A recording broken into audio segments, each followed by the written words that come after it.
Imagina que reprobaste el examen de ingreso a la universidad 2 veces, que te rechazaron en la escuela de artes que era tu único sueño, que dormiste en albergues para indigentes, que vendiste postales en la calle solo para comer. Ahora imagina que ese mismo hombre, 20 años después, controlaba la vida y la muerte de 300 millones de personas. Eso no es ficción, eso pasó. Y lo más aterrador no es que Adolf Hitler llegara al poder. Lo más aterrador es cómo lo dejaron llegar. Porque la Segunda Guerra Mundial no comenzó con un disparo. Comenzó con algo mucho más peligroso. Una sola firma. Bienvenidos a El Origen. Hoy veremos el origen de la Segunda Guerra Mundial. Si quieres entender la Segunda Guerra Mundial, tienes que entender cómo terminó la primera. Y la respuesta corta es mal, muy mal. El 28 de junio de 1919, exactamente 5 años después del asesinato en Sarajevo, como si la historia quisiera ser poética, se firmó el Tratado de Versalles. Alemania perdió la guerra, esto estaba claro. Pero lo que los vencedores hicieron a continuación fue una de las decisiones más miopes de toda la historia moderna. Le cargaron a Alemania la culpa total del conflicto, le quitaron territorio, le eliminaron el ejército y le impusieron una deuda de reparaciones tan costosa que algunos economistas calcularon que Alemania terminaría de pagar en el siglo XXI. Y es que en realidad Alemania terminó de pagar esa deuda en 2010. ¿Qué pasa cuando humillas a toda una nación? Cuando le dices a 70 millones de personas que son culpables de todo. Cuando le quitas el trabajo, el orgullo y el futuro. Lo que pasa es que alguien aparece prometiendo devolvérselos y la gente desesperada se lo cree. El economista John Maynard Keynes salió de la conferencia de paz en Versalles, tiró sus papeles sobre la mesa y escribió un libro advirtiendo exactamente lo que iba a pasar. Los políticos lo ignoraron. 20 años después, el libro estaba en los escaparates de todas las librerías de Europa, con el título Las consecuencias económicas de la paz. Nadie lo escuchó. Adolf Hitler llegó a Múnich en 1913. Era un joven austriaco de 24 años, sin dinero, sin trabajo, sin futuro, claro. Tenía talento para el dibujo, eso es real, pero no el suficiente para la Academia de Bellas Artes de Viena, que lo rechazó 2 veces. Lo que hizo después fue vagar. Cuando estalló la Primera Guerra Mundial, se alistó voluntario en el ejército alemán, con algo parecido al alivio. Por primera vez en su vida tenía una dirección, un propósito, una comunidad. Alemania perdió. Y Hitler, como millones de alemanes, no lo aceptó. En 1923 lideró un intento de golpe de estado en una cervecería de Múnich, el llamado Putsch de la cervecería. Suena cómico, fue un desastre. Lo arrestaron, lo juzgaron. Y aquí está el error que cambió toda la historia. El juez que lo sentenció, simpatizante de sus ideas, le dio la pena mínima, 5 años de cárcel, con posibilidades de libertad condicional a los 9 meses. En prisión, Hitler dictó su libro, Mein Kampf, Mi lucha, donde explicaba con toda claridad lo que quería hacer. Lo publicó, se vendió millones de copias, la gente lo leyó, y nadie, ningún gobierno, ningún líder, lo detuvo.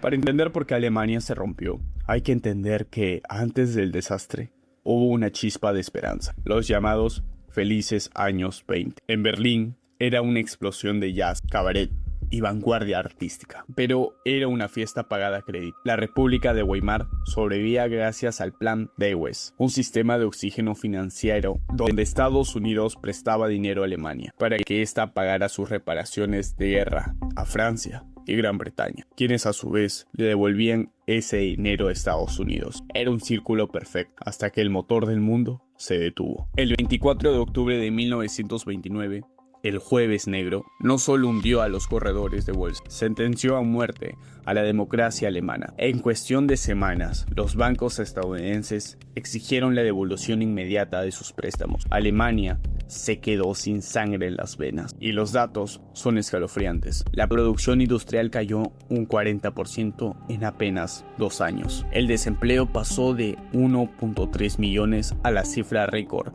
de 6 millones de personas. Casi 1 de cada 3 trabajadores alemanes no tenían cómo alimentar a sus familias. El sistema de bienestar social, orgullo de Weimar, colapsó. El gobierno, temeroso de la hiperinflación de 1923, aplicó políticas de austeridad brutales, recortaron salarios y ayudas justo cuando la gente más la necesitaba. Imagina la escena, filas kilométricas de hombres con abrigos raídos, esperando un plato de sopa aguada. En los comedores sociales, los carteles de propaganda empezaron a cambiar el paisaje urbano. Aquí es donde entra la trampa de la radicalización. Cuando el centro político no ofrece soluciones, los extremos se vuelven magnéticos. Por un lado, el KPD, comunistas, prometían una revolución al estilo soviético. Por el otro lado, el NSDAP, nazis, prometían orden, pan y el retorno del orgullo de la nación. Las calles de Alemania dejaron de ser lugares de tránsito para convertirse en campos de batalla. Las SA, las camisas pardas de Hitler y los paramilitares comunistas se mataban a golpes y disparos cada noche. La sensación de ciudadano promedio no era "quiero una dictadura", era "quiero que alguien detenga este caos". Hitler, un orador que llevaba años puliendo su técnica en cervecerías oscuras, entendió algo que los políticos tradicionales ignoraban. La política no es lógica, es emoción. Mientras los cancilleres de Weimar daban discursos técnicos sobre las tasas de interés, Hitler hablaba de traidores, de la puñalada por la espalda y de conspiración judeo-bolchevique que quería destruir a Alemania. No ofrecía un programa electoral detallado, ofrecía un culpable. Y para un padre de familia que ha perdido su negocio y ve a sus hijos pasar hambre, un culpable es mucho más reconfortante que una explicación económica compleja. En las elecciones, el ascenso nazi fue vertical, del ridículo histórico al poder total en menos de un lustro. Para 1932, la República de Weimar era un paciente en muerte cerebral. El Parlamento, Reichstag, estaba fragmentado, que era imposible formar un gobierno estable. Los nazis y los comunistas, que sumaban más de la mitad de los escaños, tenían un solo objetivo común: destruir la democracia desde dentro. Aquí entra en escena la figura trágica y decadente de Paul von Hindenburg. Con 85 años, el legendario mariscal de campo de la Gran Guerra era el único que mantenía la estructura del Estado. Hindenburg despreciaba profundamente a Hitler. Lo veía como un advenedizo, un cabo austriaco, sin linaje ni modales. Durante meses se negó a darle el poder, diciendo que no lo nombraría ni siquiera ministro de correos, para que no pegara su cara en los sellos. Y mientras Hindenburg envejecía, a su alrededor se movían las sombras. Franz von Papen, un aristócrata conservador y ex canciller, ordenó el plan que creía brillante. Convenció al anciano presidente de que la única forma de pacificar las calles y frenar la amenaza comunista era pactar con Hitler. El razonamiento de von Papen, que hoy estudiamos como el epítome de la soberbia política, fue este: nombramos a Hitler canciller, pero yo seré el vicecanciller y llenaremos el gabinete de conservadores serios. En 2 meses lo habremos arrinconado tanto que chillará. Pensaron que Hitler era un títere, un agitador de masas útil que se vería superado por la complejidad de la burocracia estatal. No pudieron estar más equivocados. 30 de enero de 1933, la llave de la prisión. Ese día, sin necesidad de un disparo o un solo tiro, Adolf Hitler cruzó el umbral de la Cancillería. No fue una toma de poder violenta, fue un traspaso legal. Esa noche, miles de camisas pardas desfilaron con antorchas por la puerta de Brandenburgo, mientras las llamas iluminaban Berlín.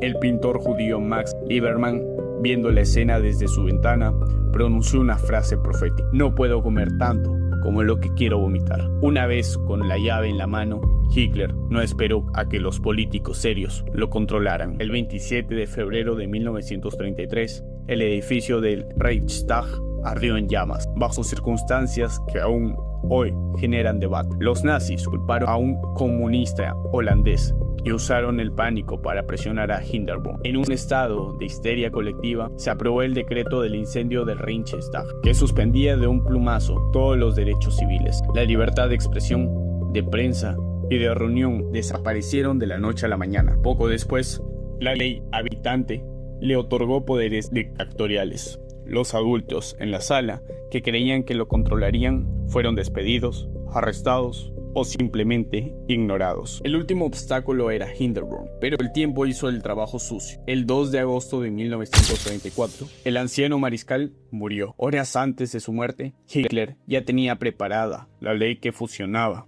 la oficina del presidente y del canciller. El ejército, la única institución que podría haberlo detenido, le juró lealtad personal a él, no a la Constitución. La República de Weimar que había nacido con la esperanza de la libertad, fue enterrada oficialmente. Lo que siguió no fue el resurgimiento que muchos votantes esperaban, sino la maquinaria de guerra y exterminio más eficiente de la historia. Una de las preguntas más dolorosas de la historia es esta: ¿por qué nadie lo detuvo antes? La respuesta tiene un nombre: apaciguamiento. Los líderes europeos, especialmente Gran Bretaña y Francia, estaban aterrorizados por la idea de otra guerra. La primera había sido un trauma generacional. Nadie quería repetirla. Y así, cada vez que Hitler avanzaba un poco más, ellos cedían un poco más, esperando que se calmara, esperando que fuera suficiente. En 1938, Hitler exigió los sudestes, una región de Checoslovaquia de mayoría étnica alemana. Fue una conferencia en Múnich. Chamberlain,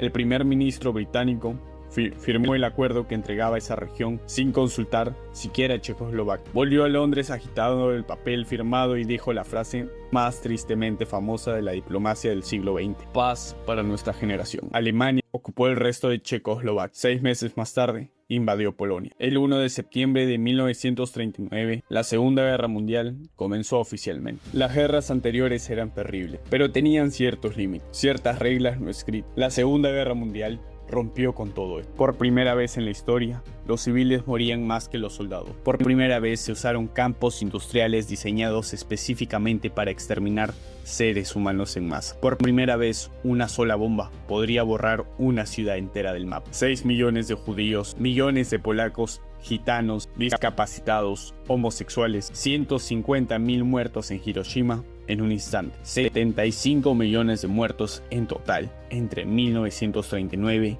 y 1949. 75 millones. Para que tengas una idea, es como si desaparecieras por completo la población actual de Francia o de Turquía o de toda Sudamérica, excepto Brasil. La guerra terminó en mayo de 1945 en Europa y en agosto en el Pacífico, con la rendición de Japón. El mundo quedó devastado, redibujado y traumatizado. Pero de esas ruinas surgió algo que nadie había intentado antes: la ONU, la Declaración Universal de los Derechos Humanos. El juicio de Nuremberg, donde por primera vez en la historia se juzgó a los responsables de crímenes contra la humanidad. El mundo, con todo su horror, había aprendido algo. O eso esperábamos. La Segunda Guerra Mundial no solo es historia, es el esqueleto sobre el que se construyó el mundo en que vivimos. La ONU, la OTAN, la Unión Europea, el orden económico internacional, la bomba nuclear como elemento disuasorio, el concepto mismo de crimen de guerra. Todo, absolutamente todo, es consecuencia directa de lo que pasó entre 1939 y 1945. Y todo empezó